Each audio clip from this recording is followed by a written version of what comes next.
Look at two houses sharing one wall down the middle, and you genuinely can't tell just by looking what kind of property you're standing next to. One of them might be two separate families who happen to co-own a party wall, nothing more complicated than a shared fence dressed up as architecture.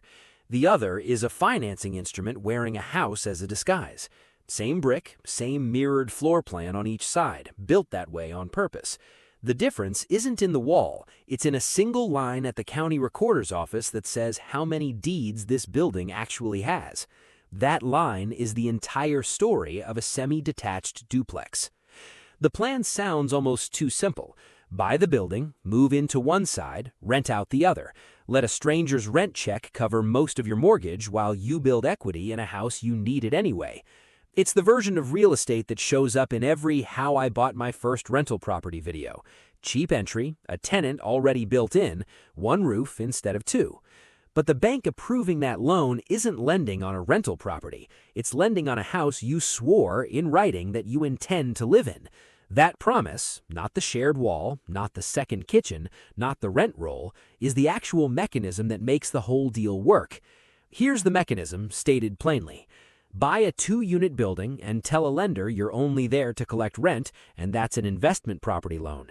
Commonly 20 to 25% down, a higher rate, an underwriter who wants the rental income to prove itself before anyone approves anything. Tell the same lender you're going to live in one of the two units, and the loan changes category entirely. It becomes a primary residence loan. The Federal Housing Administration will finance a building with up to 4 units, duplex, triplex, fourplex, with as little as 3.5% down through the same 203B loan a first-time buyer would use for one house with a yard. Add a third unit and the rules tighten fast. HUD requires proof the building can support itself.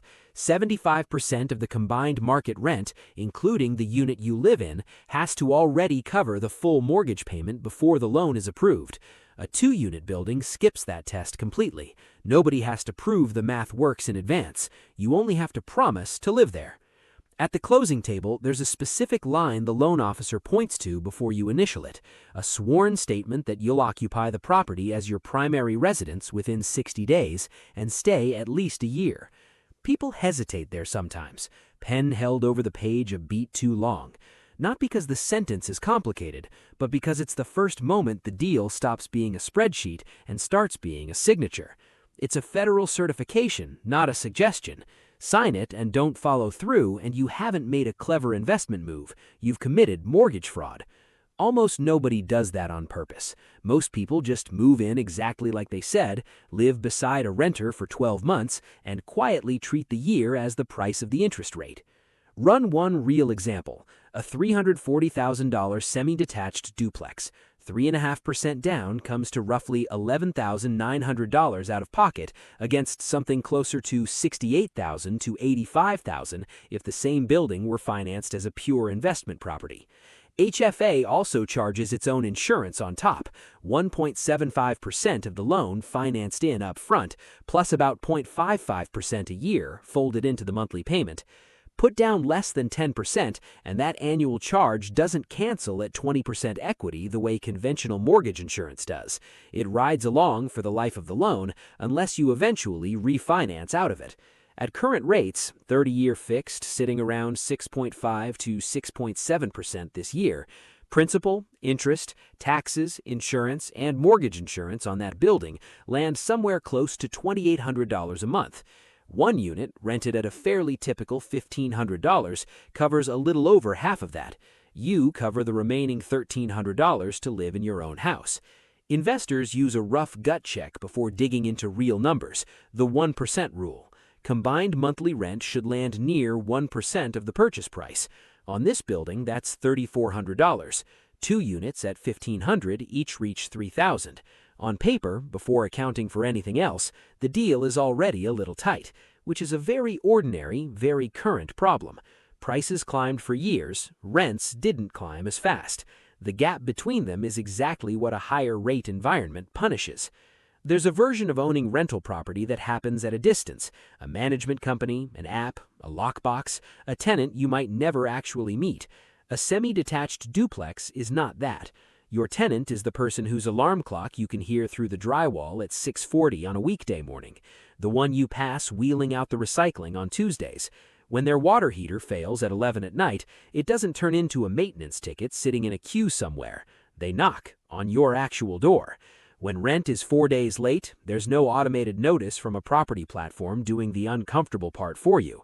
You're deciding whether to bring it up when you see them getting the mail or text instead and feel strange typing it while their television is audible through the wall. Insurance follows the same logic, and carrier pricing this building isn't underwriting one household's risk. It's underwriting 2 kitchens that could each start a grease fire, 2 sets of aging wiring, a tenant's heater that isn't guaranteed to stay contained to their side of a shared wall. The premium reflects that, and it typically runs higher than a single-family policy on a comparable house down the street. The wall is also the reason the building was ever affordable to build in the first place, just not in the way most people assume. A unit stacked directly on top of another shares a foundation and a roof line completely, and costs less per square foot to build than almost any other multifamily configuration. A semi-detached duplex only shares one vertical wall down the middle. Each side still needs its own full foundation, its own roof line. It's cheaper than putting 2 separate houses on 2 separate lots. It is not the cheapest way to get 2 roofs over 2 households. The wall saves you something, just less than the pitch usually implies. Once the occupancy year ends, most owners either sell or move out and rent both sides. Rent that second unit at the same $1,500 and combined income reaches $3,000 against roughly $2,800 in loan and insurance costs. Set aside a maintenance reserve. Most investors budget 8 to 10% of rent for a building this size, since 2 kitchens and 2 HVAC systems fail on their own separate schedules, plus a vacancy reserve on top of it, and the monthly number settles somewhere close to break even. Some months slightly positive, some slightly not. Does that make it a bad deal? Depends what you think you're actually being paid for.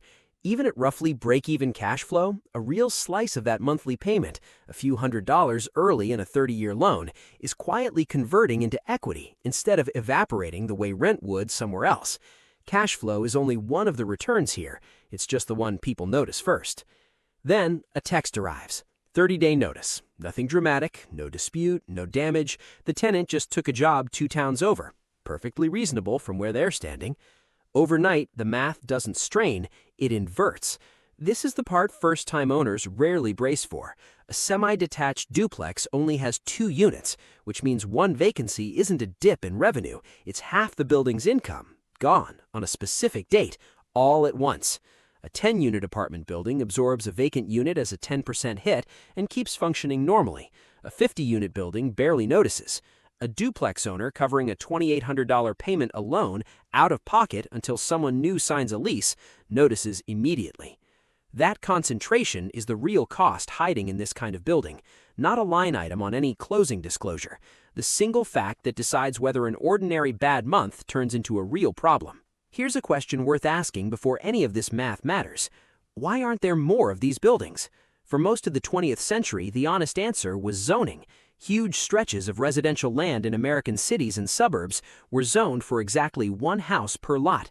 Nothing shared, nothing attached, nothing that looked like a rental built into the frame of a family home.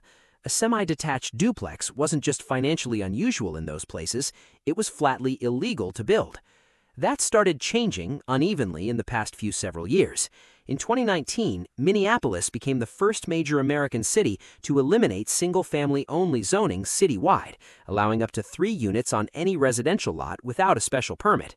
Then, it spent 6 years fighting over it in court, an injunction in 2022, an appeal, a reversal, another round, before a Hennepin County judge finally dismissed the last environmental challenge in January 2025. California's SB 9 did something similar statewide in 2021, letting most homeowners build a second unit or split their lot outright on land that used to allow exactly 1 house.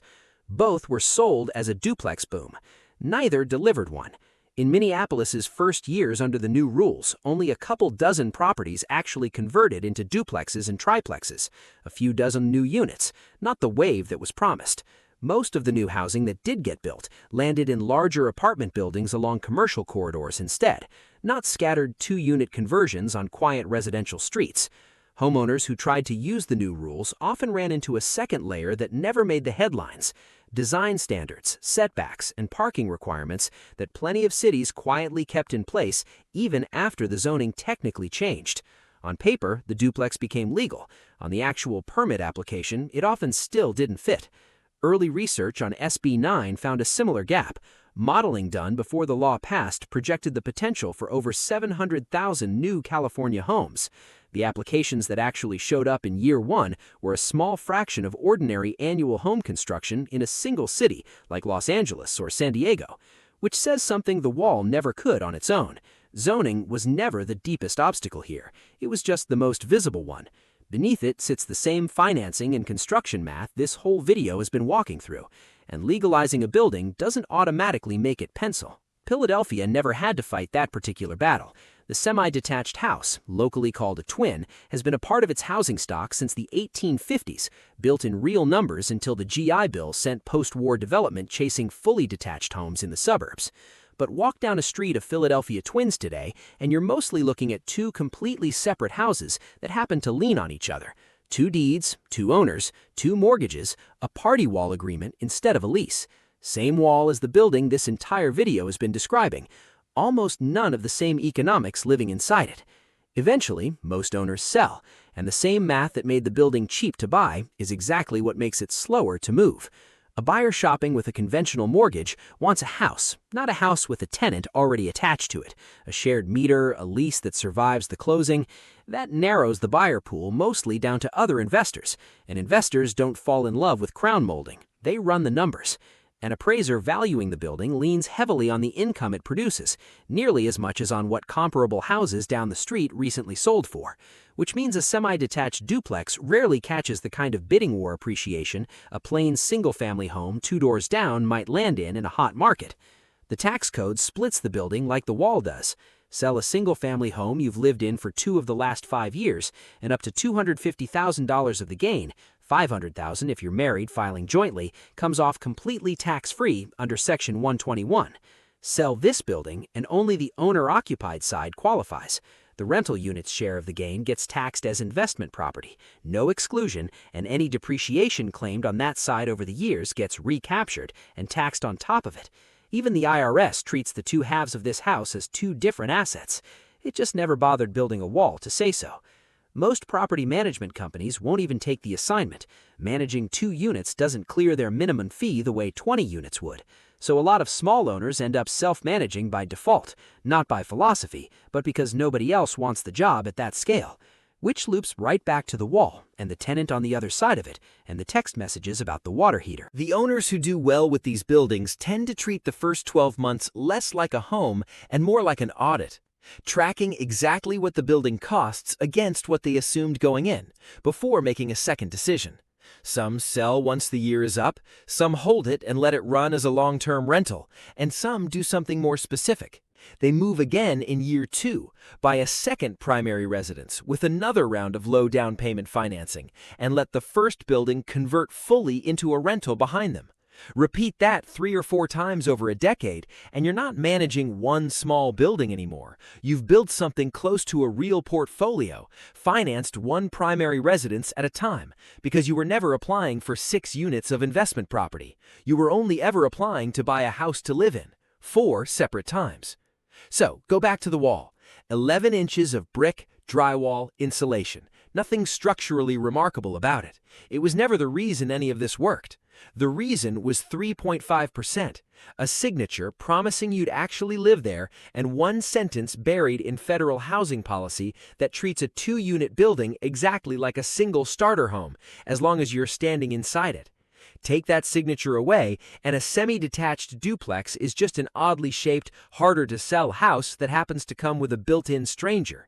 Keep it, live inside the promise for a year, and you've used a piece of paper to buy something no bank would have financed you into any other way. Would you actually do it? Live next to your own tenant for a year to get financing like that? Or pay more up front to never share a wall with someone paying you rent?